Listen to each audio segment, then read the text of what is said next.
إن الحمد لله الأكرم الذي خلق الإنسان وكرم وعلمه من البيان ما لم يعلم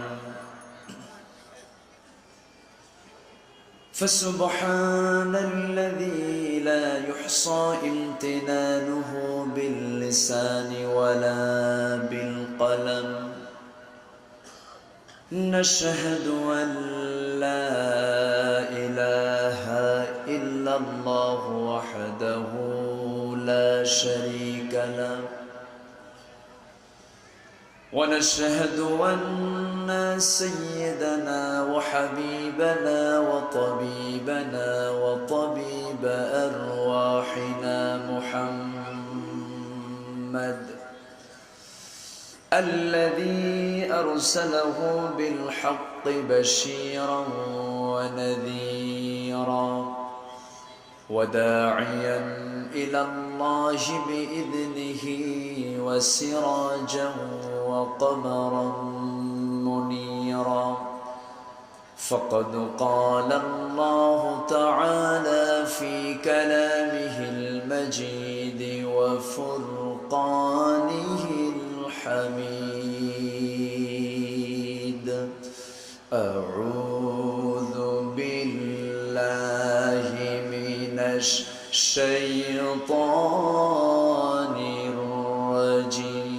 الرجيم بسم الله الرحمن الرحيم ما كان محمد أبا أحد من رجالكم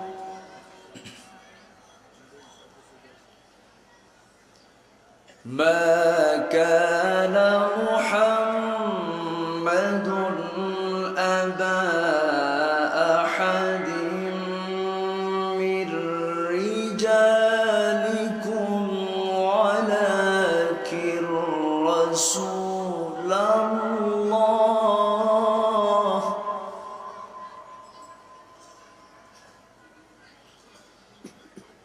ولكن رسول الله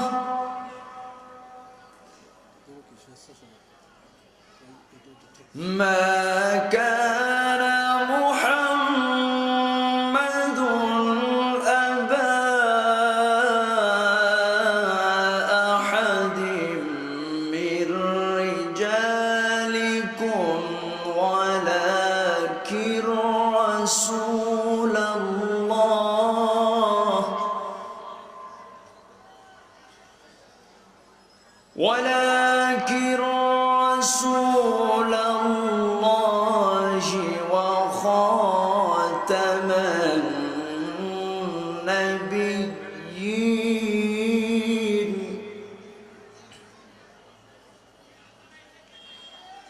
وكان الله بكل شيء عليما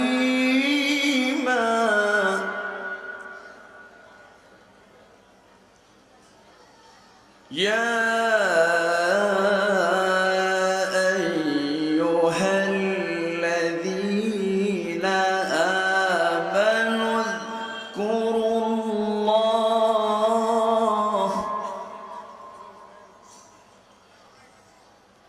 اذكروا الله ذكرا كثيرا وسبحوه بكرة وأصيلا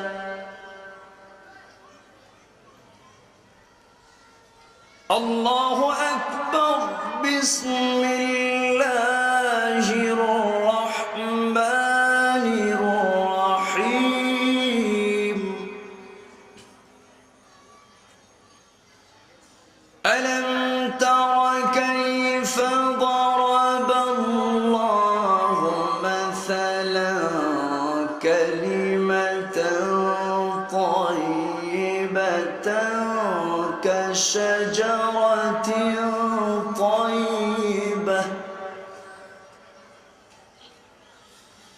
أصلها ثابت وفرعها في السماء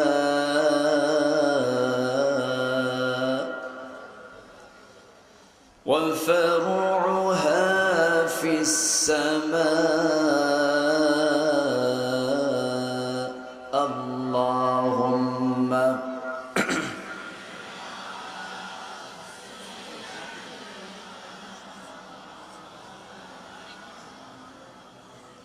وعلى آل سيدنا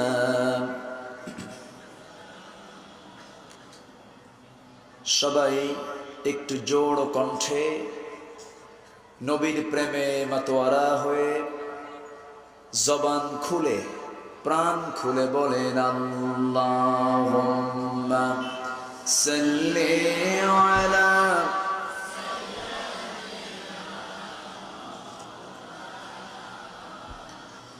وعلى آل سيدنا মনটা যদি হইতো পুবাল হাওয়া হইতো যদি শুভ্র কবুতর মেঘের ডানায় পাঠিয়ে দিতাম মেঘের ডানায় পাঠিয়ে দিতাম মদিনারি পথে যেথায় আমার প্রিয় নবী ঘুমায় নিরন্তর মানুষের বেদনায় কেঁদেছিলেন জীবন মদিনায় যে মানুষ মানুষের বেদনায় কেঁদেছিলেন জীবন মদিনায় সেই মাটি সেই মানুষ যদি এত সুন্দর না জানি তাহলে তুমি কত সুন্দর কত সুন্দর আল্লাহুম্মা সাইয়্যিদিনা মাওলানা মুহাম্মদ ওয়া আলা আলি সাইয়্যিদিনা মাওলানা মুহাম্মদ সবাই বলেন বালাগাল উলা বিকামালিহি কাশাফাত তুজা বিজামালিহি হাসনাত জামিউ খিসালিহি সাল্লু আলাইহি قوة عشق سے ہر پست کو بالا کر دے دہر می اسم محمد سے اجالا کر دے بلغ العلا بکمالہ کشف التجا بجمالہ حسنت جميع خصاله صلوا عليه قدموں میں مصطفیٰ کی میرا مظہر ہوتا او خاک پاک ہوتی ہے میں کھک سر ہوتا بلغ العلا بکمالہ کشف التجا بجمالہ حسنت جمیع خصالہ صلوا علیہ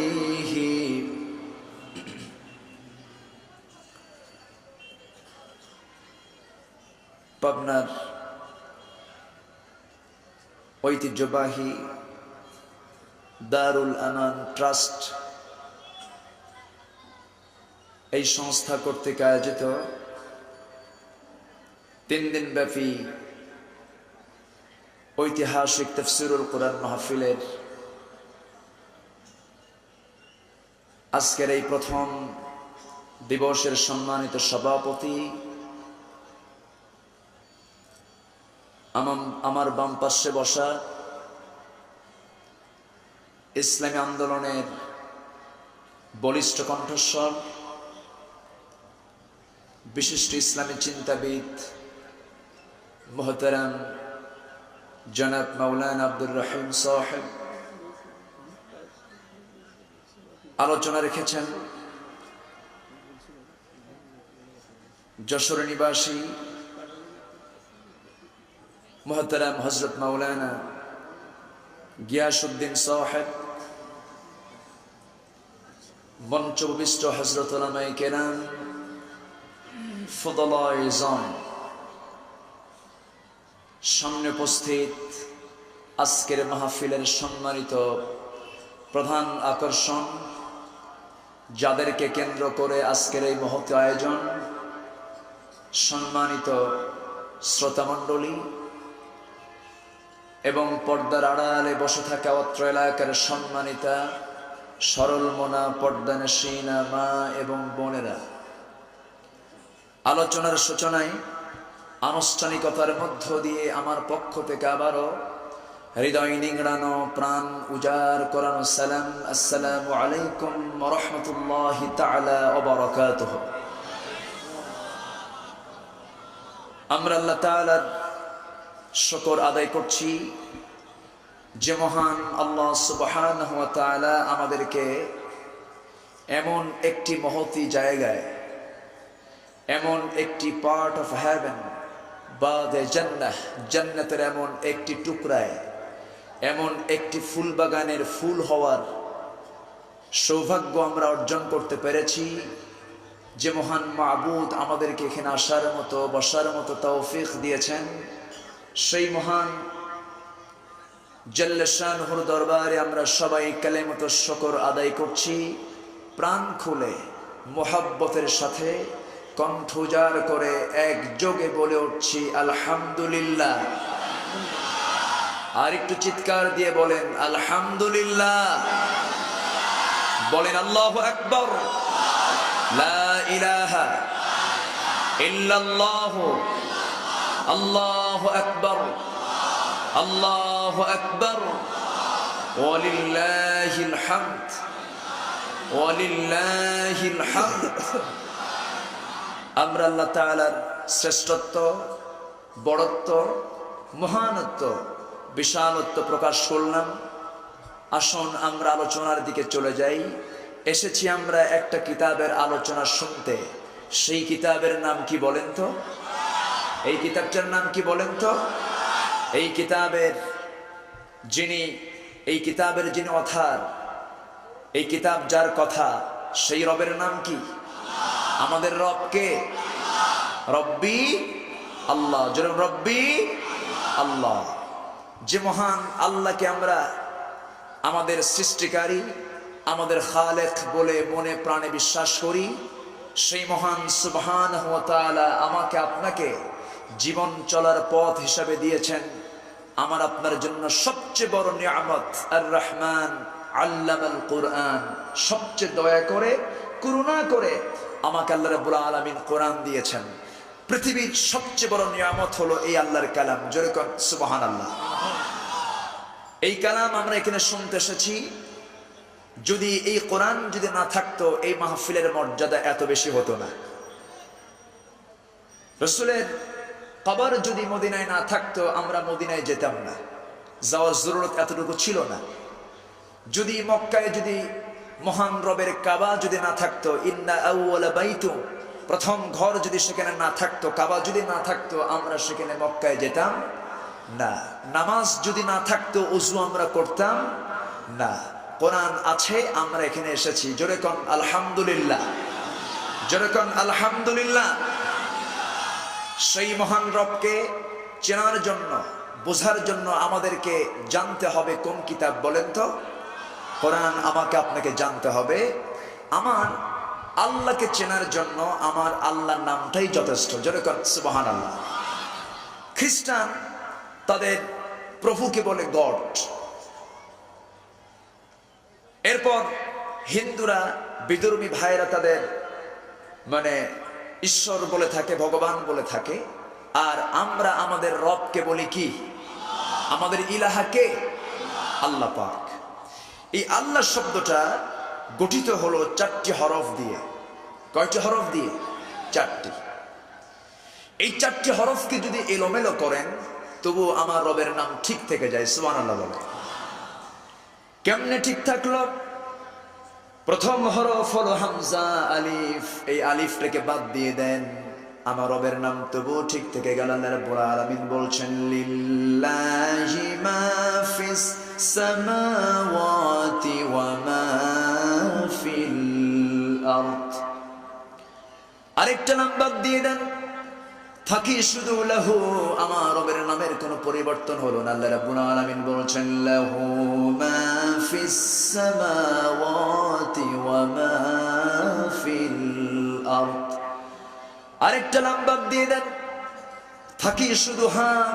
আমার রবের নামের কোনো চেঞ্জ হলো না, কোনো পরিবর্তন হলো না।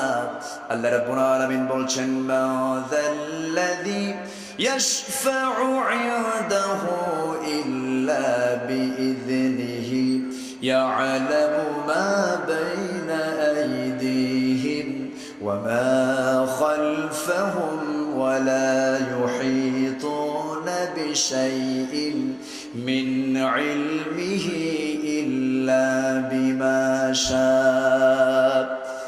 আমার রবের নামের কোনো চেঞ্জ হলো না। সেই মহান রবকে চেনার জন্য, বোঝার জন্য আমার আল্লাহ রাব্বুল আলামিন আমাকে সবচেয়ে বড় দয়া করে কোন কিতাবটা দিয়েছেন বলেন? আল্লাহকে আমরা চিনব, আল্লাহকে চেনার জন্য, আল্লাহকে বোঝার জন্য, আল্লাহকে জানার জন্য আল্লাহর কালামটাকে বেশি করে পড়তে হবে। আল্লাহ রাব্বুল আলামিন বলছেন তোমরা পড়ো। আমার নবীর কাছে যখন প্রথম ওহী যখন নাযিল হলো, পড়ার সম্পর্কই নবীকে আগে জানিয়ে দেওয়া হলো। আমার নবীজি জাবালে নূরে থাকেন। জাবালে নূরের গারে হেরার ভিতরে যখন অবস্থান করলেন, সত্য যখন প্রকাশিত হলো, ওহী যখন নাজিল হয়ে গেল, আমার নবীর প্রতি ওহীটা নাজিল হলো। আমার নবীকে প্রথম জানিয়ে দেওয়া হলো কি? ইকরা বিসমি রাব্বিকাল্লাযী খালাক خلق الإنسان من علق اقرأ وربك الأكرم الذي علم بالقلم علم الإنسان ما لم يعلم। হে নবী আপনি পড়েন। কার নামে? জোরে বলেন কার নামে?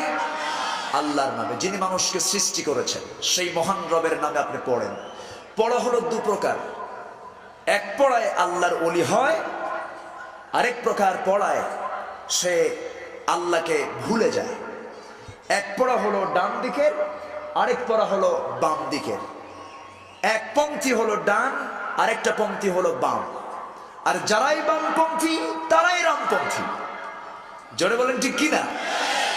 আল্লাহ পাক ডানকে পছন্দ করেন। আমরা খাই বাম হাতে না ডান হাতে? বাম হাতে না ডান হাতে? আমাদের সমস্ত কাজগুলো বামে না ডানে? শুরু করি বামে না ডানে? যারা বামপন্থীর পরিচয় দিয়ে নিজেকে অত্যন্ত গর্বিত মনে করেন, বামের পক্ষে আল্লাহ নাই, আল্লাহ ডানের পক্ষে। জোরে বলেন ঠিক কিনা?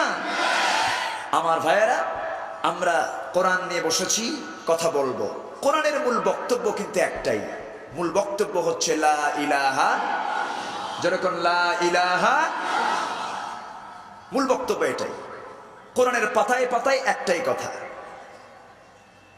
আজানে ওই শব্দ, এরপরে জিহাদে ওই কালেমা, নামাজে ওই কালেমা, কোরআনের পাতায় পাতায় এই কালেমা। সবাই বলেন লা ইলাহা ইল্লাল্লাহু মুহাম্মাদুর রাসূলুল্লাহ সাল্লাল্লাহু আলাইহি ওয়াসাল্লাম। এই কালেমা হলো মুসলমানদের কবুলিয়ত নামা। মুসলমান যখন কালেমার ঘোষণা দিয়ে দিল, সে মুসলমানের অন্তর্ভুক্ত হয়ে গেল হৃদয় দিয়ে, মৌখিক স্বীকৃতি দিয়ে এবং কাজেতে পরিণত করে যখন বলে ফেললো তখন সে মুসলমানদের অন্তর্ভুক্ত হলো। আমার ভাইয়েরা, কিন্তু এই কবুল করার পরে, এই কালেমার ঘোষণা দেওয়ার পরে যদি সে শিরকের কাজে চলে যায়, যদি সে বেদাতের দিকে চলে যায়, যদি সে কুফরি করে, তখন কি তার এই কালেমার হক আর থাকবে? কালেমার পথে সে থাকতে পারবে? থাকতে পারবে না। যদি কোনো লোক বিয়ে করার পর যদি তার স্ত্রীকে তালাক দিয়ে দেয়, সেই স্ত্রীকে কি সে আর নিতে পারবে? পারবে না। তখন তার স্ত্রী তার জন্য হালাল না হারাম? হালাল না হারাম? একদিকে মুসলমানের পরিচয় দেয়, আরেকদিকে নাস্তিকদের তৈরি কোন আইনকে বিশ্বাস করে, এরা কোনোদিন মুসলমান হতে পারে না।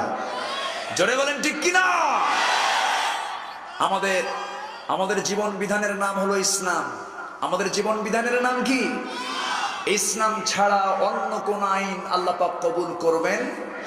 কবুল করবেন? ঘোষণাকার আছে কোন কিতাবে? কোন কিতাবে আছে? আল্লাহ রাব্বুল আলামিন বলেন, وَمَن يَبْتَغِ غَيْرَ الْإِسْلَامِ دِينًا فَلَن يُقْبَلَ مِنْهُ وَهُوَ فِي الْآخِرَةِ مِنَ الْخَاسِرِينَ। যারা দিন হিসাবে, জীবন ব্যবস্থা হিসাবে ইসলামটাকে বাদ দিয়ে অন্য কোন আইনের দিকে দৌড়াবে, ফালান ইউকবালা, তার কোনো কিছুকে গ্রহণ করা হবে না, তার কোনো কিছু কবুল করে নেওয়া হবে না। দুনিয়ার জিন্দেগিতে লাঞ্ছিত হবে, দুনিয়ার জিন্দেগিতে ঘৃণিত হয়ে যাবে, আখিরাতের জিন্দেগিতে ক্ষতিগ্রস্তদের অন্তর্ভুক্ত হয়ে যাবে। আল্লাহ রাব্বুল আলামিন অন্য জায়গায় বলছেন, আফা গায়রা দীনিল্লাহি ইয়াবগুন وله أسلم من في السماوات والأرض طوعا وكرها। মানুষ কেমনে ইসলামকে জীবন বিধান হিসেবে গ্রহণ না করে অন্য কোন আইনের দিকে দৌড়ায়? কেমনে তালাশ করে, ইয়াবতাগি, কেমনে বেহায়ের মতো, নির্লজ্জের মতো অন্য কোন আইনের দিকে দৌড়ায়, অথচ আসমান জমিনের ভিতরে যা কিছু আছে একচ্ছত্র মালিকানা কাকে মানে? সমস্ত সৃষ্টি, সব আইন মানে কার? সমস্ত প্রাণীগুলো তাসবিহ প্রকাশ করে কার? লা তাফকাহুনা তাসবিহাহুম, তারা যে তাসবিহ প্রকাশ করে এই ভাষাটা তোমরা বুঝো না। সমস্ত প্রাণী সব গুণগান গায় কার? আইন মানে কার? শুধু মানুষের মধ্যে ভেজাল আছে না নাই? যেরকম আছে না নাই, সেই ভেজাল যারা করে তারা হলো শয়তানের দল। তারা কিসের দল? দল দু প্রকার। দল কয় প্রকার? এক দল কার? আরেক দল শয়তানের। এর মাঝামাঝি মুজাবজাবিন, এর মাঝামাঝি কোনো কিছুই নাই। দল হবে দুইটা, একটা হলো আল্লাহর, আরেকটা কার? আমরা কার দল করব? যেরকম কার? দুহাত উঁচু করে দেখাও।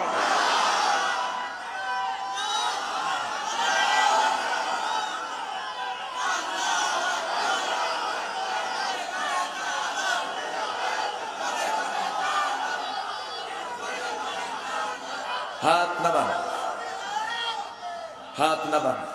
আমার ভাইয়েরা, সবকিছু দুটো দুটো।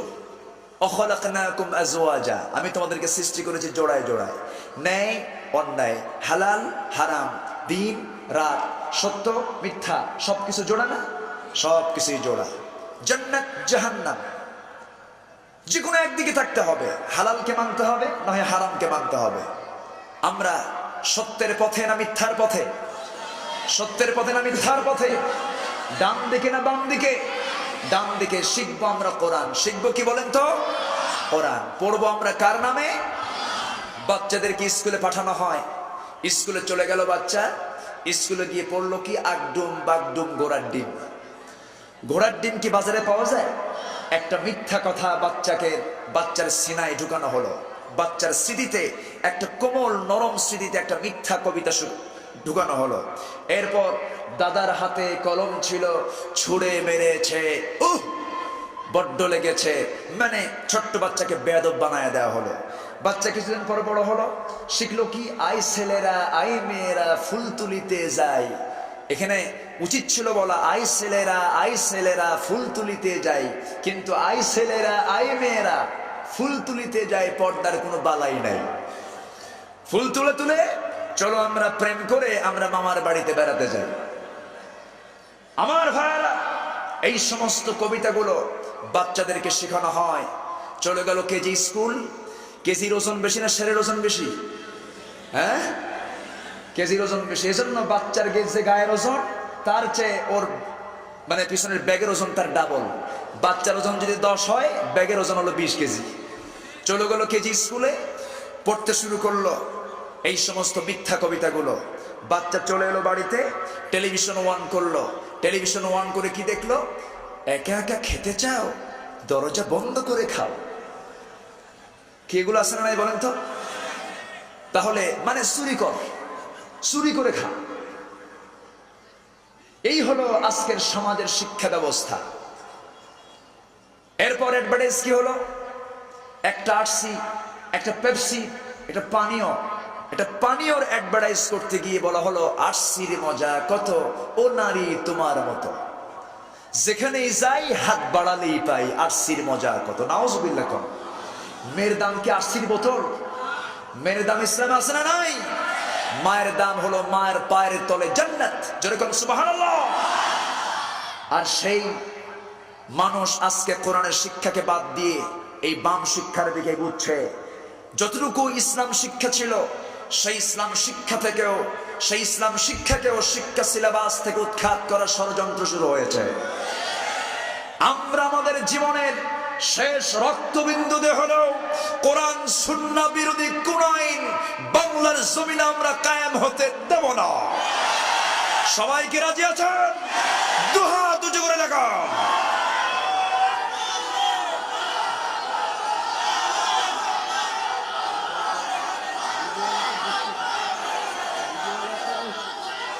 হাত নামান। পাবনার মানুষ, থামেন। পাবনার মানুষ ইসলাম প্রিয়, আলহামদুলিল্লাহ। পাবনার মানুষ ভাবনা ছাড়াই ইসলাম মেনে নেয়, আলহামদুলিল্লাহ বলেন। ইসলাম মানতে হলে ভাবনা করা যাবে না। সামিআনা ওয়া আতানা, শুনলাম মেনে নিলাম। কোরআন মানতে গেলে কোনো কন্ডিশন করা যাবে না। ইসলাম মানতে গেলে কোনো শর্ত আরোপ করা যাবে না। যারা শর্ত আরোপ করে তারা হলো বনি ইসরাইলদের নাতিপুতি। যেরকম ঠিক কিনা? বনি ইসরাইল যারা, তাদের নীতি ছিল সামিআনা ওয়া আসাইনা, শুনলাম মানলাম না। কিন্তু আমাদের তবিয়ত হলো, আমাদের স্বভাব হলো সামিআনা, শুনলাম সঙ্গে সঙ্গে মানলাম। যেরকম আলহামদুলিল্লাহ। আমাদের কথা একটাই, লা ইলাহা ইল্লাল্লাহ। আল্লাহ রাব্বুল আলামিন এই কালেমা তাইয়্যিবার ব্যাপারে সুন্দর একটি দৃষ্টান্ত উপস্থাপন করে মহান রব্বুল আলামিন সূরা ইব্রাহিমের মধ্যে বলছেন, আলাম তারা কাইফা দারাবাল্লাহু মাসালান কালিমাতান তাইয়্যিবাতান কাশাজারাতিন তাইয়্যিবা আসলুহা সাবিতুন ওয়া ফারউহা ফিস সামা تؤتي أكلها كل حين بإذن ربها। জোরে বলেন আল্লাহু আকবার। হে নবী, আপনি কি লক্ষ্য করেন নাই কালিমা তাইয়্যিবার দৃষ্টান্ত হলো একটা মজবুত বৃক্ষের সঙ্গে আল্লাহ রাব্বুল আলামিন তুলনা করেছেন। সেই মজবুত বৃক্ষটা হলো পবিত্র বৃক্ষটা দিয়ে হাদিস শরীফে খেজুর গাছকে বোঝানো হয়েছে। কালিমা তাইয়্যিবা হলো একটা খেজুর বৃক্ষের মতো, যার শিকড় হলো সুদূর পর্যন্ত বিস্তৃত, গভীর পর্যন্ত বিস্তৃত, আর যার ডালপালা অনেক দূর পর্যন্ত বিস্তৃত। এইরকম খেজুর বৃক্ষের সঙ্গে আল্লাহ রাব্বুল আলামিন তুলনা করে দিয়ে বুঝায় দিলেন, যেরকম হাজারো ঝড়ে সমস্ত কিছু উপরে চলে যায়, সমস্ত গাছ গাছের উপরে চলে গেলেও খেজুর গাছ এক পায়ে দাঁড়িয়ে থাকে। যেরকম সুবহানাল্লাহ। আল্লাহ রাব্বুল আলামিন এই কালেমার কথা বলছেন, বান্দারি আমি তোমার ইলাহ, আমি তোমার রব। জীবনের সব জায়গায় তোমার আমাকে মানতে হবে। খাইতে আমার নাম, ঘুমাতে আমার নাম, লেনদেন আমার নাম, ব্যবসা বাণিজ্য আমার নাম। যখন আমার নাম দিয়ে কোনো কিছু শুরু করবে, সমস্ত রহমতগুলো আমি আল্লাহ তোমার উপরে নাজিল করে দেব। আমার বন্ধুগণ, আসুন আমরা কালাম খুলি। কালাম খুললে আমরা কার পরিচয় পেয়ে যাই বলেন তো? যেরকম কার পরিচয় পাই? আউযু বিল্লাহি মিনাশ শাইতানির রাজিম। বিসমিল্লাহির রহমানির রহিম। আলহামদুলিল্লাহি রাব্বিল আলামিন। আর-রহমানির রহিম। মালিকি ইয়াউমিদ্দিন। ইয়্যাকা না'বুদু ওয়া ইয়্যাকা নাস্তাঈন। ইহদিনাস সিরাতাল মুস্তাকিম। সিরাতাল্লাযীনা আন'আমতা আলাইহিম গায়রিল মাগদুবি আলাইহিম ওয়ালাদ-দাল্লিন। এরপরে আরেকটু জোরে বলেন। অনন্ত অসীম প্রেমময় তুমি, বিচার দিনের স্বামী। যত গুণগান হে চির মহান, তোমারি অন্তরজামি। দুলোকে ফুলকে সবারে ছাড়িয়া, তোমারি চরণে পড়ি লুটাইয়া। তোমারি সকাশে যাচি হে শকতি, তোমারি করুণা কামি। অনন্ত অসীম প্রেমময় তুমি, বিচার দিনের স্বামী। যত গুণগান হে চির মহান, তোমারি অন্তরজামি। সুবহানাল্লাহ বলবেন না? আর একটু জোরে কোন সুবহানাল্লাহ। এই যে কত সুন্দর সুন্দর কবিতা, এই সমস্ত কবিতাগুলো না পড়ায়া বাচ্চাদেরকে কি কবিতা শেখায়? এই সমস্ত কবিতাগুলো বাচ্চাদেরকে শেখাবো না। বাচ্চাদেরকে শেখাবো প্রথম শব্দ হলো আলহামদুলিল্লাহ। সন্তান বড় হবে, বাপ মাকে সম্মান দেওয়া শিখবে, শ্রদ্ধা করা শিখবে। কোরআন কি বাপ মার সঙ্গে বেয়াদবি করতে শেখায়? আমেরিকায় বাপ মার কোনো শ্রদ্ধা আছে? আমেরিকায় বাপ মার কোনো সম্মান তারা বোঝে না, কারণ সেই দেশে পিতার সঙ্গে সন্তানের সম্পর্ক ভালো না। কারণ ওই সন্তান কোন বাবার এই সংবাদটা সন্তান রাখে না। এই জন্য ওই দেশে পিতার শ্রদ্ধা, পিতার প্রতি সম্মান এটা নাই, কারণ সেই সমাজে কোরআন আছে? কোরআন নাই। আমার দেশের মানুষ হলো মুসলমান। আমরা কি বলেন তো? মুসলমানদের সবচেয়ে বড় কাজ হলো গোলামি করবে আল্লাহ পাকের, জানবে আল্লাহর কালাম, আর শিখবে হলো ডান দিকের শিক্ষা। আর যে শিখে আর যে শিখে না কখনো সমান হতে পারে? হাল ইয়াস্তাবিল আ'মা ওয়াল বাসীর, যে অন্ধ আর যে চোখে দেখে কখনো সমান হতে পারে? হাল ইয়াস্তাবিল্লাযীনা ইয়া'লামুন ওয়াল্লাযীনা লা ইয়া'লামুন, যে জানলো আর যে জানলো না কখনো সমান হতে পারে না। আপনার সন্তান যখন, আমার সন্তান যখন আল্লাহর কালাম পড়বে, এই আল্লাহর কালাম যখন শিখে নেবে, সন্তান কোরআনের ভিতরে এই শিক্ষাটাও পেয়ে যাবে। ইম্মা ইয়াবলুগান্না ইনদাকাল কিবরা আহাদুহুমা আও কিলাহুমা ফালা তাকুল লাহুমা উফ ওয়ালা তানহারহুমা ওয়া কুল লাহুমা কাওলান কারীমা। সন্তান কি শিখলাম? সন্তান শিখল আমার বাপ মা একজন অথবা উভয়জন যখন বার্ধক্য উপনীত হয়ে যাবে, সেই সময় তোমরা তোমার বাপ মার প্রতি রূঢ় আচরণ করবে না, খারাপ আচরণ করবে না। বদমেজাজ দেখিয়ে কোনো খারাপ আচরণ না করে বরঞ্চ তাদের সঙ্গে এমন কোমল নম্র কথা বলবে, যে কথার মধ্য দিয়ে এক পর্যায়ে সন্তান আল্লাহর শিখানো দোয়া পড়ে বাপ মার জন্য বলে ফেলবে। সবাই বলেন রব্বিরহামহুমা কামা রব্বায়ানি সগীরা। সবাই বলেন রব্বিরহামহুমা কামা রব্বায়ানি সগীরা। এই শিক্ষা দিয়েছেন কে? জোরে বলেন কে দিয়েছেন? সে আল্লাহ দিলেন। আর সেই শিক্ষাকে বাদ দিয়ে আমার দেশের সাংস্কৃতিক অঙ্গনকে অগ্রগামী করার জন্য গত মাসে আর্মি স্টেডিয়ামে ভারত থেকে আমদানি করা হলো একজন অভিনেতাকে। নাম হলো তার শাহরুখ খান। নাম শুনেছেন তো? সে আসলো আমার দেশে এয়ারপোর্ট থেকে রাষ্ট্রীয় সম্মাননা দিয়ে প্রধানমন্ত্রীর নিজ দাওয়াতে চলে গেল রাষ্ট্রীয় অতিথি ভবনে। সেখানে তাকে সম্বর্ধনা দিয়ে তাকে পাঠানো হলো আর্মি স্টেডিয়ামে সর্বোচ্চ সিকিউরিটি দিয়ে। আসলো কোথায়? আসলো আর্মি স্টেডিয়ামে কনসার্টে যোগদান করতে। স্টেজে উঠলো বান্দরের মতো। উঠেই কোনো কথা নাই, দর্শকের গ্যালারি থেকে একটা মেয়েকে স্টেজে উঠায় নিয়ে, কোনো পরিচয় নাই, একজন পরপুরুষ একজন পরনারীকে, কোনো কথা নাই, সোজা একখান চুমু এঁকে দিল। মেয়েটা বলল আমার জীবন ধন্য হলো, শাহরুখ আমাকে চুমু খেলো। যেরকম নাউজুবিল্লাহ।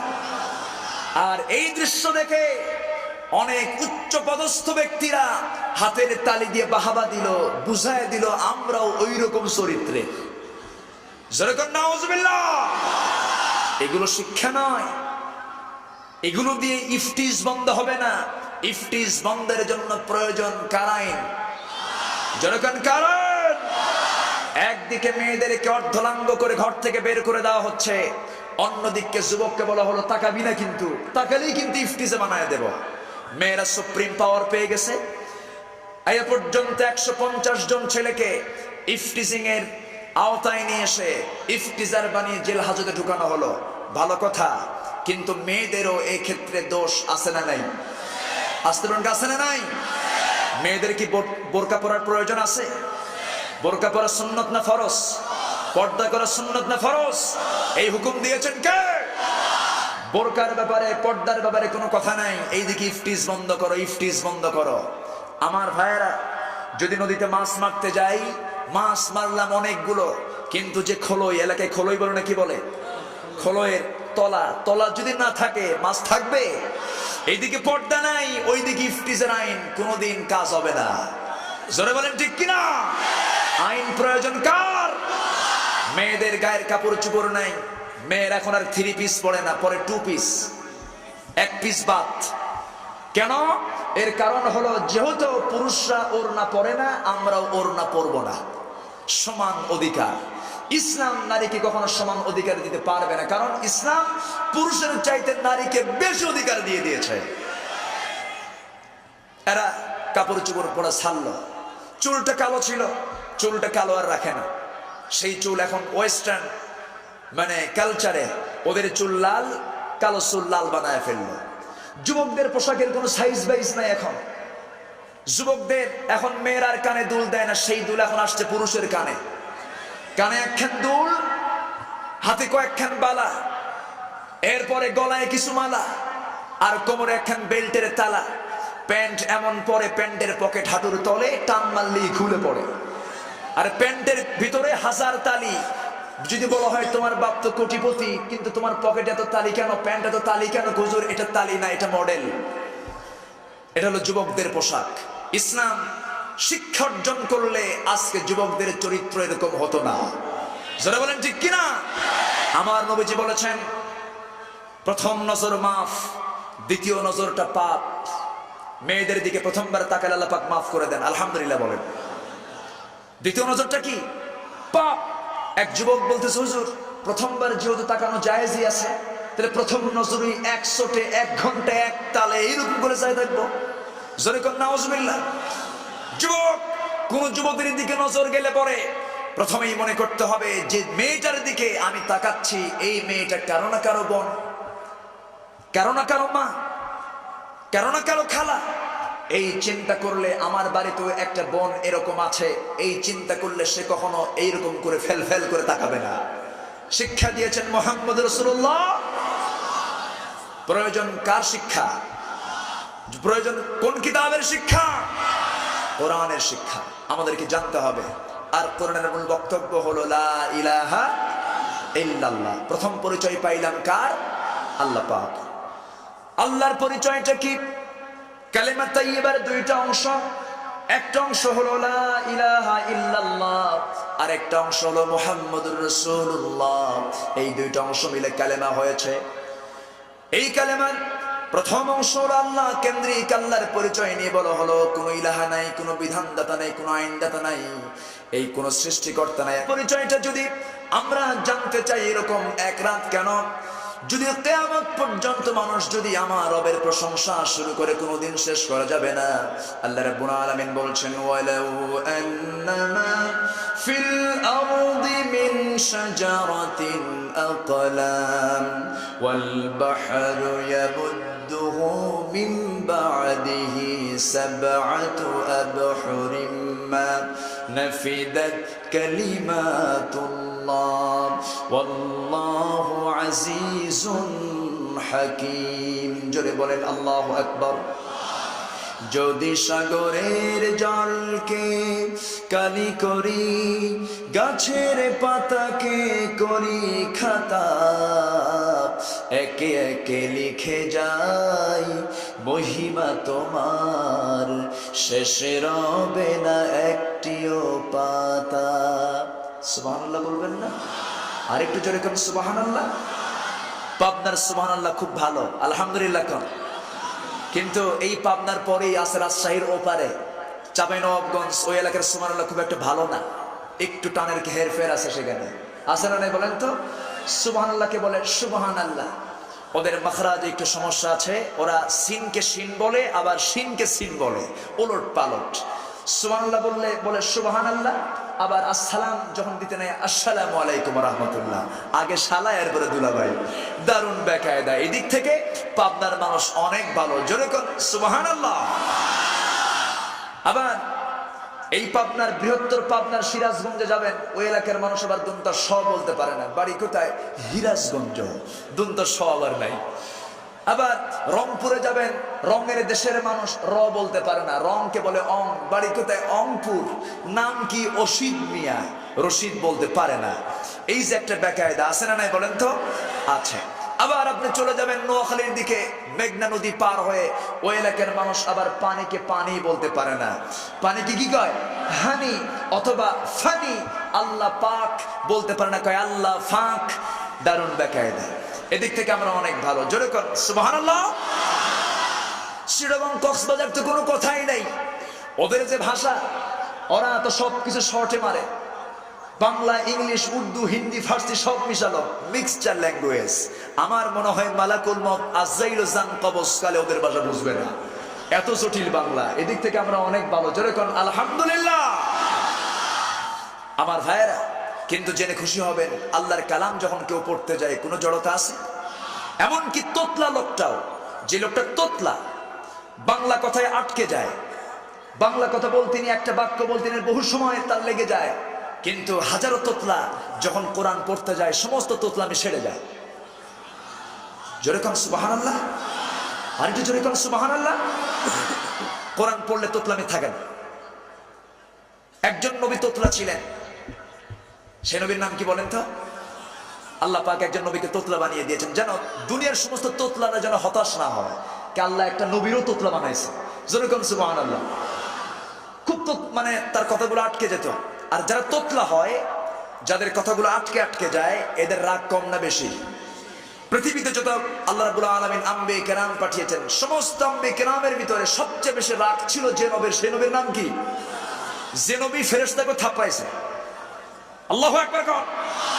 বুখারী শরীফের হাদিস এসেছে, মালাকুল মউত আজরাইল আলাইহিস সালাতু ওয়াস সালাম তার জান কবজ করার জন্য চলে গেছেন মুসা আলাইহিস সালামের দরজায় গিয়ে বলতেছেন, ও আল্লাহর নবী মুসা, আমি মালাকুল মউত আজরাইল তোমার জান কবজ করার জন্য আসছি। কি তাই নাকি? এইদিকে আসো। কাছাকাছি নিয়ে আসছে, কোনো কথা নাই, গাল যেতে মারছে একখান থাপ্পড়। এক থাপ্পড় খায়া আল্লাহর কাছে যায়, কয় আল্লাহ, পৃথিবীর শুরু থেকে নিয়ে আজ পর্যন্ত বহু প্রাণীর জান কবজ করলাম, কোথাও কোনো গন্ডগোল হলো না। আজকে আমি জান কবজ করতেছি, আমারই জান কবজ হয়ে গেছে। আল্লাহ বলেন তুমি কার কাছে গেছো? তোমারই একজন নবী তো বান্দা মুসার কাছে গেছি। আল্লাহ বলেন আটটা লোকের নাম নিয়েছে যে লোক আমারও ছাড়ে না। জোরে বলুন সুবহানাল্লাহ। তিনি হলেন মূসা আলাইহিস সালাতু ওয়াস সালাম। সেই নবীর কথা আমরা বলবো আস্তে আস্তে। সেই নবীর কালেমাও ছিল লা ইলাহা, কিন্তু নবীর ক্ষেত্রে সে একটু চেঞ্জ হয়ে গেছে, মূসা কালিমুল্লাহ।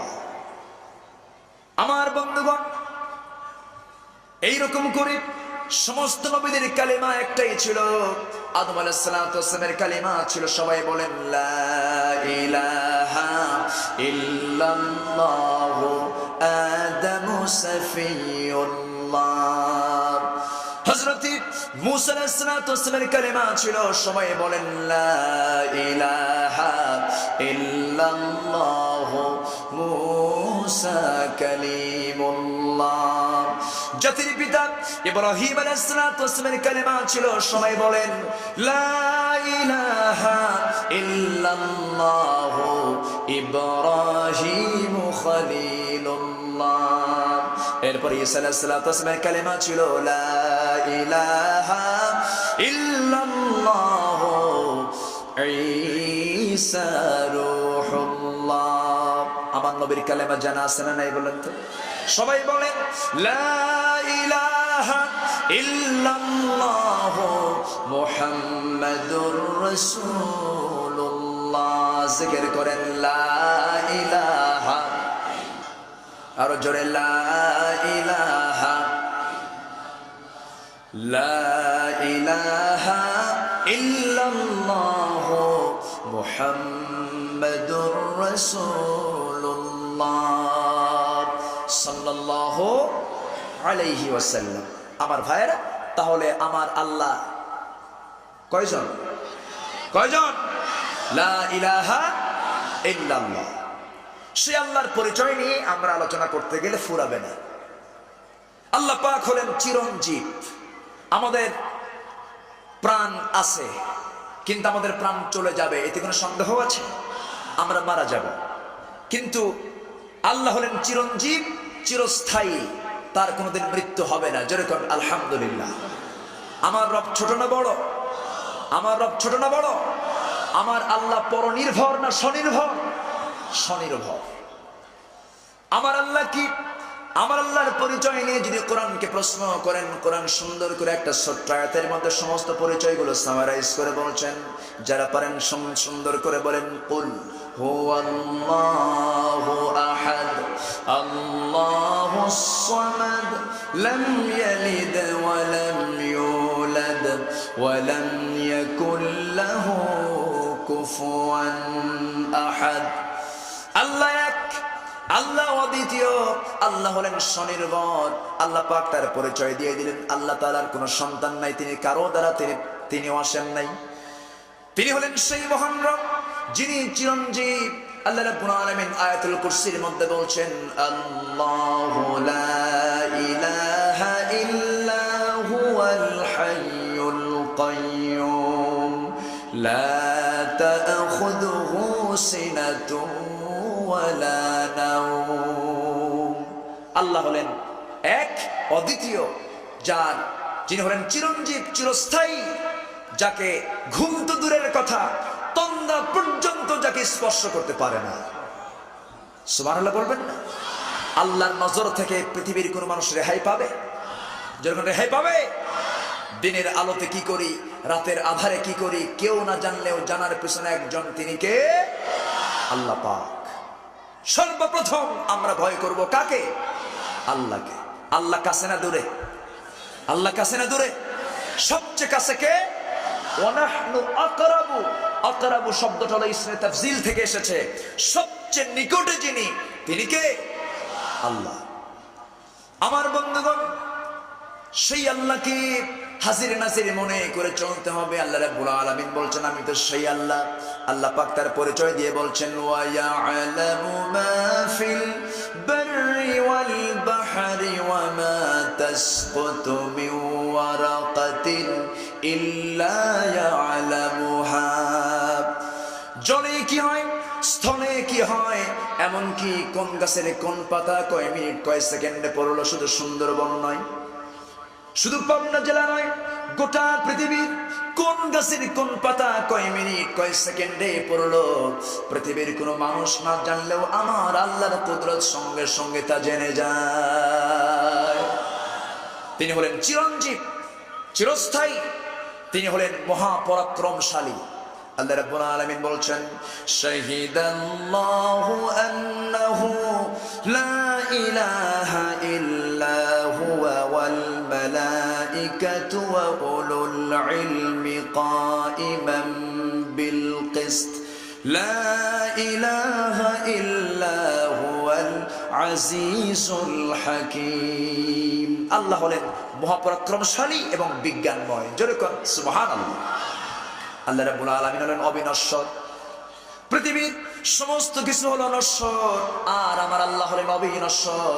আল্লাহ রাব্বুল আলামিন বলছেন, কুল্লু মান আলাইহা ফান ওয়া ইয়াবকা ওয়াজহু রাব্বিকা যুল জালালি ওয়াল ইকরাম। যারা পারেন সঙ্গে পড়েন, ফাবিআইয়ি আলা'i রাব্বিকুমা তুকাযযিবান।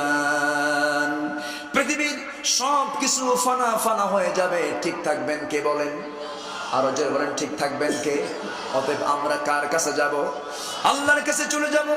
আল্লাহ হলেন সর্বজান্তা, তিনি সব কিছু জানেন। আল্লাহ রাব্বুল আলামিন বলছেন, ইন্নামা ইলাহুকুমুল্লাহুল্লাযী লা ইলাহা ইল্লা হুয়া ওয়াসি'a কুল্লা শাইইন ইলমা। আল্লাহু আকবার। এই কোরআন যদি আমরা পড়ি, আল্লাহকে আমরা বুঝতে পারবো, জানতে পারবো। সে আল্লাহ, সেই বান্দা কখনো শিরকের পথে যেতে পারবে না, বেদাতকে গ্রহণ করতে পারবে না। আজকের সমাজে বেদাত আছে না নাই? শিরক আছে না নাই? বেদাতের আকড়া চতুর্দিকে ছড়িয়ে পড়েছে আজ। অনেকের মতে নামাজ নাকি পড়া লাগে না, এরকম কিছু পাবলিক আছে না নাই? ওরা বলে নামাজ পড়ার কি দরকার, জীবনে একটা সেজদা মারবো, এক সেজদায় জান্নাত পার হয়ে জাহান্নামে যাব। যা তুই জাহান্নামে, আমরা দোয়া করি। সবচেয়ে বেশি সেজদা দিয়েছেন মুহাম্মদুর রাসূলুল্লাহ, সবচেয়ে বেশি রুকু করেছেন মুহাম্মদুর রাসূলুল্লাহ, সবচেয়ে বেশি চোখের পানি ফেলেছেন মুহাম্মদুর রাসূলুল্লাহ। আর এরা নামাজ পড়তে চায় না। কি করে? মাথার বিশাল বড় চুলের জটলা বড় বড় করে, মাথায় তেলও দেয় না, চিরুনিও লাগায় না। চুল জট পাকতে পাকতে মহা জট, উকুন থাকতে থাকতে উকুন বিরক্ত হয়ে হরতাল শুরু করে কয়, এই তুই চুল কাটবি না আমারে প্রমোশন দিবি। এরকম কিছু ভণ্ড আছে না নাই? যেরকম আছে না নাই? একজন ভণ্ড কখনো পীর হতে পারে না। পীরের আগে ভণ্ড শব্দটা আমরা লাগাবো না, পীর ভালো শব্দ। আলহামদুলিল্লাহ কোন আমার নবীও পীর ছিলেন, আলহামদুলিল্লাহ।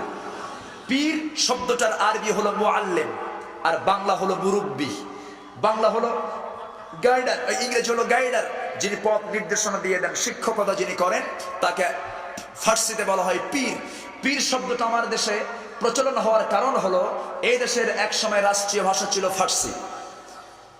এদেশের রাষ্ট্রীয় ভাষা কি ছিল? ফার্সি। এই জন্য আদম শুমারি এই শব্দটা কিন্তু ফার্সি।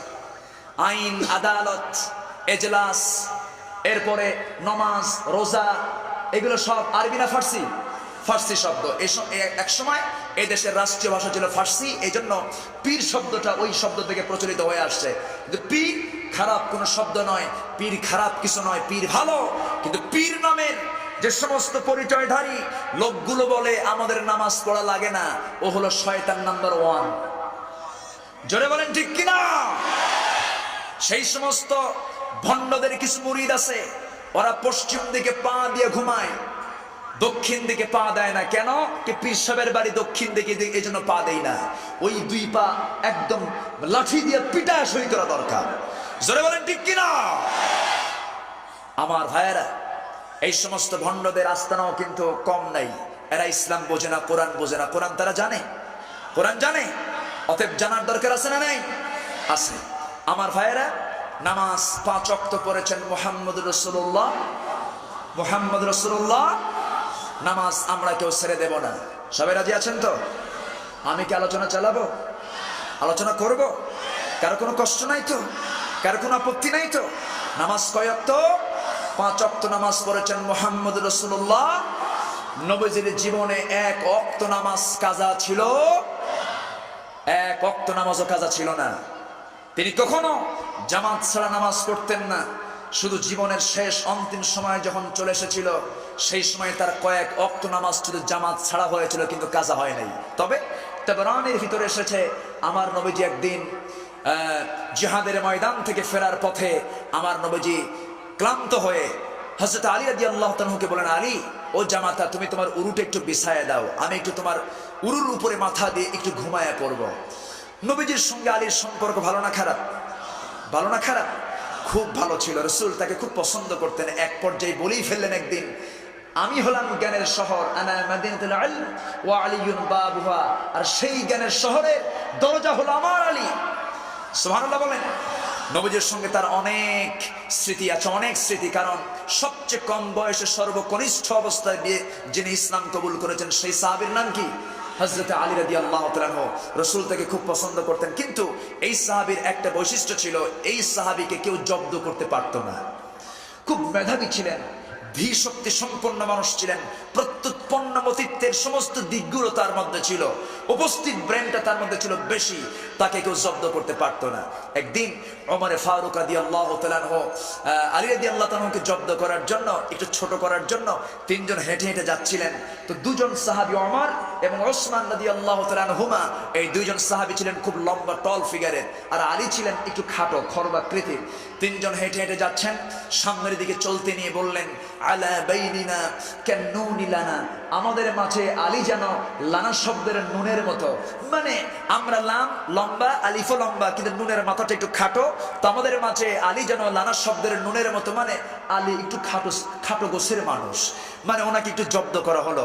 কিন্তু হযরত আলী তো এমন লোক ছিলেন যাকে কেউ জব্দ করতে পারতো না। সঙ্গে সঙ্গে তিনি বলে ফেললেন, ওয়ালাউলা কুনতু, আমি যদি না থাকতাম, মাঝখানের নুন যদি আমি না থাকতাম, লাকুনতুমা লা, তাহলে তোমরা লা হয়ে যেতে, তোমাদের কোনো দামই থাকতো না। সুবহানাল্লাহ। এনাকে কেউ জব্দ করতে পারতো না। আমার নবীজি মসজিদে নববীর ভিতরে খেজুর খাচ্ছেন। আমার নবীজি খেজুর খান, আর খেজুরের আটিগুলো জামাই আলীর সামনে রাখেন। জামাই শ্বশুরের সম্পর্ক ভালো না খারাপ?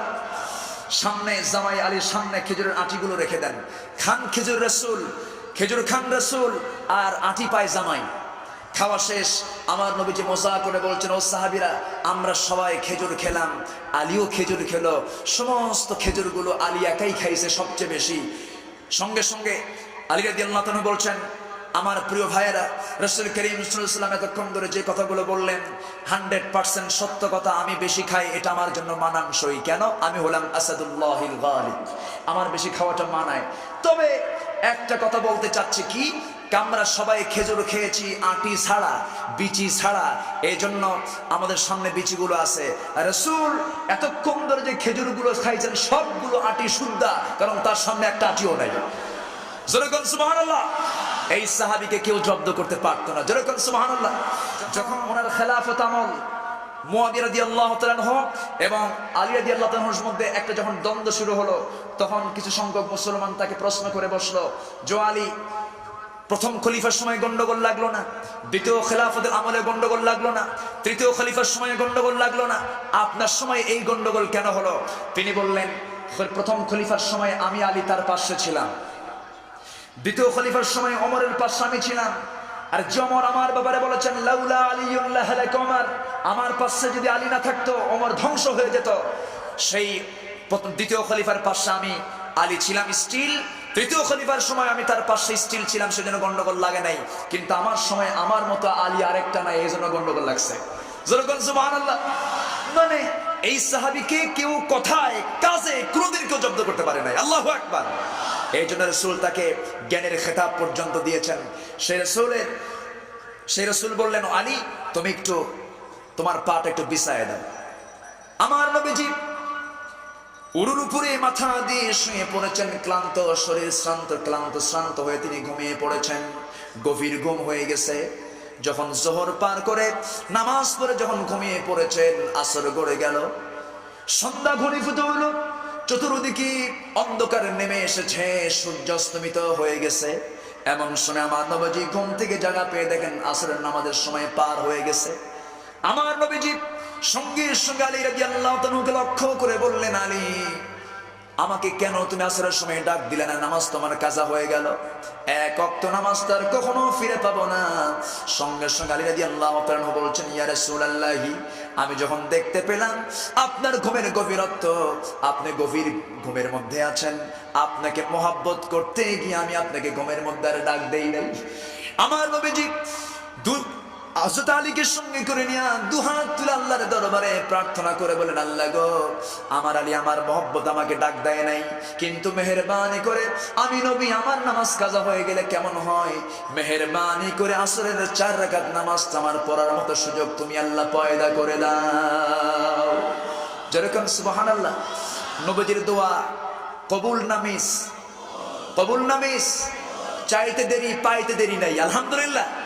যখন চেয়েছেন তখনই পেয়ে গেছেন, কারণ তার মধ্যে দোয়া কবুলের শর্ত ছিল কি ছিল না? আমাদের দোয়া কবুল হয় না কেন? শর্ত নাই। দোয়া কবুলের যে পজিশন, সেই পজিশনটা আমরা তৈরি করতে পারি না, এই জন্য দোয়া কবুল হয় না। আমার নবীজি দোয়া যখন করলেন সঙ্গে সঙ্গে দোয়া মঞ্জুর হয়ে গেল। সঙ্গে সঙ্গে দেখা গেল ডুবন্ত সূর্য পুনর উদয় হয়ে গেল। পাহাড়ে ঘেসে ঘেসে হলদে আকারের, হলদে রঙের সূর্যের কিরণ চতুর্দিকে ছড়িয়ে পড়ল। আমার নবীজি হযরত আলী রাদিয়াল্লাহু তাআলাকে সঙ্গে করে নিয়ে 4 রাকাত নামাজ তিনি জামাত আদায় করে নিলেন। নামাজ আমরা কেউ কাজা করব? আমার নবীজি দুনিয়া থেকে যখন বিদায় হয়ে যাবেন, বিদায়ের কথা ছিল নামাজ। আমার নবীজি নামাজের ব্যাপারে খুব খুব সতর্ক থাকতেন। নামাজের ব্যাপারে তিনি কখনো কাউকে মাফ করতেন না। আমার নবীজি দুনিয়া থেকে যখন বিদায় হয়ে যাবেন, নবীজি একবার হোশ একবারে বেহোশ। মায়েশা হাদিসটা বর্ণনা করেন, আমার নবীজি আমার উপরে মাথা দিয়ে শুয়ে থাকলেন। শুয়ে থাকার পর তিনি শুয়ে আছেন, প্রচন্ড মাথা ব্যথা শুরু হয়ে গেল, প্রচন্ড মাথা ব্যথা, মাথার যন্ত্রণায় ছটফট করছেন আমার নবীজি। একবার বসেন, একবার ওঠেন, একবার তিনি ওঠার চেষ্টা করেন কিন্তু পারেন না। আমি নবীজির মাথায় পানি দিয়ে দিলাম, নবীজি ঠান্ডা শান্ত হয়ে গেলেন। কিছুক্ষণ পর কান্নার কণ্ঠে বেলাল রাদিয়াল্লাহু তাআলা যখন আযান দিয়ে দিলেন, নামাজের সময় ঘনিয়ে আসলো। আমার নবীজি আমার উরু থেকে ওঠার জন্য বারবার চেষ্টা চালালেন, বসলেন কিন্তু দাঁড়াতে পারলেন না। বললেন, আয়েশা রে, বুঝতে পেরেছি আমি নবীজি আর জামাতে নামাজ আদায় করতে পারবো না, তাড়াতাড়ি তোমার বাবা আবু বকর সিদ্দিক রাদিয়াল্লাহু তাআলাকে বলো, সে যেন আমার জায়গায় দাঁড়িয়ে সে যেন নামাজের ইমামতের দায়িত্ব পালন করে নেয়। আমার নবীজি এই কথা বলার পর হযরত আয়েশা সিদ্দিকা রাদিয়াল্লাহু তাআলা চোখের পানি ফেলে দিয়া তার বাবাকে ডাক দিলেন, বলেন, আব্বাজান, আমার রাসূল এই কথাটা বলে দিলেন। এই কথা শোনার সঙ্গে সঙ্গে সাহাবীদের ভিতরে কান্না রোল পড়ে গেল। সবাই অশ্রুপূর্ণ চক্ষু নিয়ে নামাজ শুরু করে দিলেন। কান্না অশ্রুপূর্ণ চক্ষু নিয়ে তারা নামাজ শুরু করে দিলেন। আমার নবীজি জামাতে নামাজ আদায় করতে পারলেন না। নবীজি দুনিয়া থেকে বিদায় হয়ে যাবেন। বিদায় লগন যখন চলে এসেছে, আমার নবীজি বলছেন, আয়েশা রে, আমার মন চাচ্ছে আমার ফাতিমা কোথায় গেল? সঙ্গে সঙ্গে আমার নবীজির সঙ্গে শেষ সাক্ষাৎ করার জন্য ফাতিমা রাদিয়াল্লাহু তাআলা নবীজিকে দেখার জন্য নবীজির ঘরের মধ্যে ঢুকলেন, হুজরাখানার মধ্যে ঢুকলেন। হুজরাখানার মধ্যে ঢোকা মাত্রই নবীজির চেহারার দিকে যখন তিনি নজর দিলেন, চক্ষু বেয়ে বেয়ে পানিগুলো গড়ে গড়ে পড়তেছে। আমার নবীজি সবার কান্না সহ্য করতে পারতেন, কিন্তু ফাতিমার কান্না নবীজির কখনো সহ্য হতো না। আমার নবীজি সঙ্গে সঙ্গে বললেন, বুখারীর হাদিসের মধ্যে এসেছে, আমার নবীজি হাতের ইশারা দিয়ে তাকে টেনে আনলেন। এরপরে কি করলেন? কানের মধ্যে মুখটা ঢুকায় দিলেন।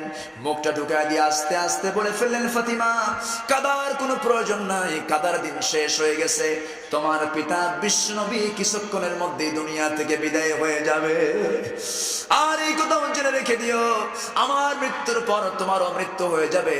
আর আলেমে বারযাখের জিন্দেগিতে, কবরের জিন্দেগিতে তোমার সঙ্গে আমার প্রথম সাক্ষাৎ আমার আল্লাহ ঘটাইয়া দিবেন।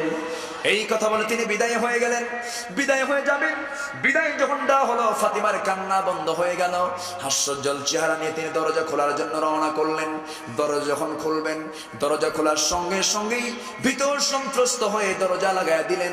আমার নবীজি বলছেন, ফাতিমা, কার জন্য দরজা লাগাও? এবার তিনি বলছেন, আব্বাজান, বাইরে কে যেন দাঁড়ানো, আসমান জমিন বরাবর তার চেহারা।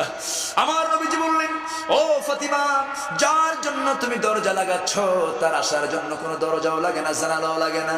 লা ইস্তাখিরুনা সাআতাও ওয়া লা ইস্তাকদিমুন। সময় যখন হয়ে যায় সঙ্গে সঙ্গে সেই মালাকুল মউত হাজির হয়ে যায়। দরজা খুলে দাও, দরজা খুলে দাও, কোনো লাভ হবে না। যখন দরজা খুলে দেওয়া হলো, মালাকুল মউত আজরাইল আমার নবীর জান কবজ করার জন্য আসলেন। আমার নবী তখন শুয়েছিলেন, উরুর উপরে মাথা দিয়ে শুয়ে আছেন।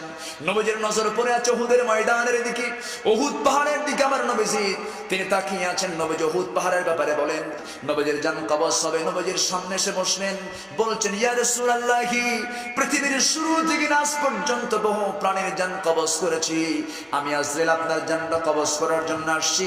আমি আজরাইল ওয়াদা করে ফেললাম, আপনাকে অত্যন্ত আসান করে আমি আজরাইল আজকে আপনার জানটা কবজ করব। নবীজি বুকের উপরে যখন তার কুদরতি হাতটা রেখে দিলেন, আমার নবীজির সহ্য হলো না, হাতটা টান মেরে সরাইয়া দিলেন। বলেন, আজরাইল, তোমার হাত যেন আমার কাছে মনে হলো তোমার হাত নয়, যেন মনে হলো উহুদ পাহাড় দেখতেছো, উহুদ পাহাড় যেন তুমি আমার বুকের উপরে চাপাইয়া দিয়েছো। আবার যখন হাতটা রাখলো, রাসূল বললেন, ও আজরাইল, তাড়াতাড়ি হাতটা সরায় নাও, এবার সহ্য হয় না। এবার যেন মনে হলো ওই যে আসমান যেন আমার বুকের উপরে চাপাইয়া দিয়েছ। আবার যখন হাতটা রাখা হলো, রাসূল চিৎকার দিলেন, আর সহ্য হলো না। রাসূল বললেন, ও আজরাইল, এবার যেন মনে হলো শুধু উহুদ পাহাড় নয়, শুধু আসমান নয়, জমিন নয়, গোটা পৃথিবী যেন তুমি আমার বুকের উপরে চাপাইয়া দিয়েছ। ওরে আজরাইল, এই যদি হয় মৃত্যুর যন্ত্রণা, এই যদি হয় মৃত্যুর কষ্ট, সব যন্ত্রণা সব কষ্টগুলো আমাকে দিয়ে দাও, কিন্তু মৃত্যুর সময় আমার প্রাণের উম্মতের এত কষ্ট হবে, আমি তার দ্বীনের নবী মুহাম্মদ হয়ে সইতে পারবো না। জোরে কোন সুবহানাল্লাহ। নবীজি আমার দুনিয়া থেকে বিদায় হয়ে যাবেন। এবার বলছেন, আয়েশা রে, আমি ওই যে দুনিয়া থেকে বিদায় হয়ে যাব, শোনো আয়েশা, দেখো তো ঘরের মধ্যে কোনো কিছু আছে নাকি। ঘরের মধ্যে তন্ন তন্ন করে খুঁজে আয়েশা বলছেন, ইয়া রাসূলুল্লাহি, ঘরের মধ্যে তেমন কিছু নাই। একটা আছে কি পানির মশক, একটা চামড়ার চাদর আছে, আর কিছুই নাই। পানি পান করার জন্য একটা গ্লাস আছে। আমার নবীজি বলেন, না, এছাড়াও কিছু থাকতে পারে। যখন সঙ্গে সঙ্গে দেখা হলো 6 খণ্ড স্বর্ণের টুকরা নবীজির সামনে নিয়ে আসা হলো। আমার নবীজি 6 খণ্ড স্বর্ণের টুকরা হাতের মধ্যে নিয়ে বলেন, আয়েশা, বিশ্ব নবীর ঘরে 6 খণ্ড স্বর্ণের টুকরা রাখতে চাই না। এই 6 খণ্ড স্বর্ণের টুকরা দিন প্রতিষ্ঠার আন্দোলনে আমি বিশ্ব নবী দান করে গেলাম। নবীজি দুনিয়া থেকে যখন বিদায় হয়ে যাবেন, এবার বললেন, আয়েশা, আমার বুঝি বিদায় লগন হয়ে গেল, একটা জিনিস জেনে রাখবে আয়েশা। ওরে আয়েশা, আসসালাত আসসালাত আইমা মালাকাত আইমানুকুম, নামাজ নামাজ নামাজ উম্মতেরা কখনো ছেড়ে দিবা না। জোরে কোন সুবহানাল্লাহ। নামাজ কয় ওয়াক্ত? 5 ওয়াক্ত। নামাজ কিন্তু মূলত 5 ওয়াক্ত ছিল না, নামাজ ছিল 50 ওয়াক্ত। কয় ওয়াক্ত ছিল? 50 ওয়াক্ত ছিল। পাস হয়েছিল 50। নবীজি মেরাজে যখন গেলেন, মেরাজ থেকে যখন নামাজ নিয়ে আসলেন, 50 সালাতান, 50 ওয়াক্ত নামাজ নিয়ে তিনি নেমে আসলেন। আসমান টপকিয়ে টপকিয়ে আসছেন, 7টা আসমান। এক আসমানে একজন নবীর সঙ্গে দেখা হলো। সেই নবীর নাম কি?